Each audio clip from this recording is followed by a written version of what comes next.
The call of danger and loot is not so easily resisted. Hey guys, today I'm reviewing Borderlands 2. It's Gearbox's most popular franchise, and they're hoping to build on the success of the original. With the first game having a few flaws, I'm here to help you decide, should you play Borderlands 2? A quick disclaimer, I'm reviewing the PC version. It shouldn't make this review relevant for console players, but there it is. Also, if you decide that Borderlands 2 isn't your cup of tea, I have a list of co-op games that I think are worth your time. This review is just my opinion. Express yours in the comments, especially if you disagree. To bring everyone up to speed, Borderlands 2 is a first-person shooter that blends the post-apocalyptic and sci-fi genres together. The concept is that unique individuals come to the backwater planet Pandora to hunt for an alien vault. The Borderlands series is unique because it brings MMO elements into an FPS game. Items are randomly generated, which means that they can have a variety of stats on them like fire bullets or corrosive rockets that really allow you to customize your playstyle. It also keeps things fresh, since you'll be changing weapons every few minutes. As you hit enemies, you'll see damage numbers fly over their heads in a super speed version of what you'd expect in a classic MMO. Well done! Your ability to walk short distances without dying will be Handsome Jack's downfall. There's an insane amount of variety and customization in Borderlands 2. In the first game, guns were unique because of the random stats generated on them. Arms manufacturers only meant that a specific weapon was more likely to have a certain stat on it. In the sequel, they've retained all the unique stats on the gear, but they've added some complexity by making each of the manufacturers affect how the weapon handles. Jacobs, for example, lets you shoot as fast as you can pull the trigger, while TDR weapons are thrown like grenades when reloaded. A welcome improvement over the original is that you can now auto-loot money and ammo dropped by monsters. This really speeds up the game. Character customization used to be limited to changing the color of your armor. They've added head customization, and many optional quests reward you with a unique head you can put on your character. Nobody looks the same, and that's amazing. Unlike the original Borderlands, it doesn't feel like you're killing skags and bandits until the last 10 minutes of the game. This game added a whole new set of enemies, from giant rock-throwing frost gorillas to enemies that seem to have invaded from Resident Evil. Another thing that's important to note is that the enemy AI is much more fluid. They won't stand around, and melee attackers roll and sidestep as they run towards you. On the flip side, the quest log is a clunky and botched system. You're only allowed to track one quest at a time, and you'll have to toggle between quest and map screens to be able to see what area each quest is in. Another flaw is that in multiplayer games, triggering multiple quests at a time will make NPC dialogues cut each other short and make you lose some story elements. Then, grab the capacitor. Oh, just In general, ignore any advice Claptrap gives you. It sucks that you have to play the game solo if you want to enjoy the story. A lot like the enemy variety, the landscapes in the original game was very limited. It was one giant desert until you reached the end of the game. In this one, it seems they listened to player feedback, and the areas become vastly different as you progress through the story. For example, you can expect to roam through a glacier and drive through a giant junkyard in your quest for the vault.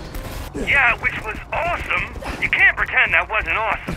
This game was intended to be played in co-op. Similarly to what you'd see in Diablo, difficulty scales perfectly based on how many players are in the game. You'll feel challenged whether you're alone, playing with a friend, or running around in a full party of 4. You're able to create multiplayer games using matchmaking, with LAN, or a party system not unlike what you'd see in StarCraft 2. Loot gets better with more players, and if everybody's playing a different class, you end up with better items that help you tackle the tougher monsters. The problem is you have to share loot. If you're playing with strangers, you'll end up racing for item chests and compete over who gets the good stuff. With a group of friends it won't be so bad, but having to discuss item upgrades really slows down the pace of the game. It's not game-breaking, but recent games like Guild Wars and Diablo have much better loot systems. Classes play differently, and this does wonders for synergy. In a 4-player game, you'll need someone who can take some damage, and someone else who plays the support role. When you have a full game, flanking becomes important because some enemies are too strong to be tackled head-on. Vehicles are made for 2 to 4 players, meaning that you'll have someone in the gunner's seat all the time. There's some aspects of the game that make me think the devs never bothered to play it. The concept of backtracking, if done right, is a good way to make the game last longer. A great example would be some of their own optional quests that make players return to cleared areas with an added twist or some new story element. Some of the other quests, however, force you to run to and from an NPC for no reason, or make you run back to the entrance of an area once you're done. It's just too much running around. Open world games thrive because they have a list of things you could be doing, and they give you the freedom to do whatever you want. Borderlands 2 takes the overworld concept and forgets everything else.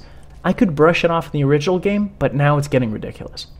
For the first Borderlands, I only did one playthrough. I felt like there wasn't anything else for me to do. After I saw the credits roll, I moved on to another game. Gearbox wanted to appeal to the players that really wanted to get their money's worth. It's time for a second wind. Your character isn't completely silent, and you'll unlock some of their backstory and audio logs as you blast your way through the game. Another incentive is how differently each class plays. From their preferred weapon to how their skill affects combat, you'll experience the game differently if you're an in-your-face gunzerker than if you're a long-range sniping assassin. This means you might end up with having more than one avatar just to see how the other ones play out. There's also a new addition called Badass Ranks. They're awards given for completing specific challenges and are applied on every character you have. What's cool is that there's no cap on how many you can complete, so you're always going to feel like you're progressing, no matter what character you're on.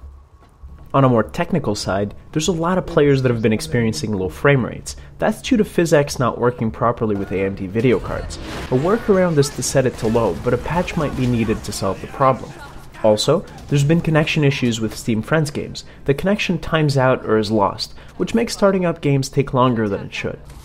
You'll never take me alive, you robotic son bitch! Should you play Borderlands 2? Well, the bottom line is that I'm not sure I can blindly recommend Borderlands 2. The game has a few flaws that really get on my nerves, but they do set the stage for some great moments with your friends. The co-op gameplay is fluid, and the different classes play very well with each other, but you'll spend more time than necessary running around rather than shooting things. Borderlands 2 offers an experience that no other FPS has tried to copy. It's not perfect, but it has its moments. It's just that at $60 per copy, there's some good alternatives out there, meaning that you might be able to find something to play with your friends at a fraction of the price.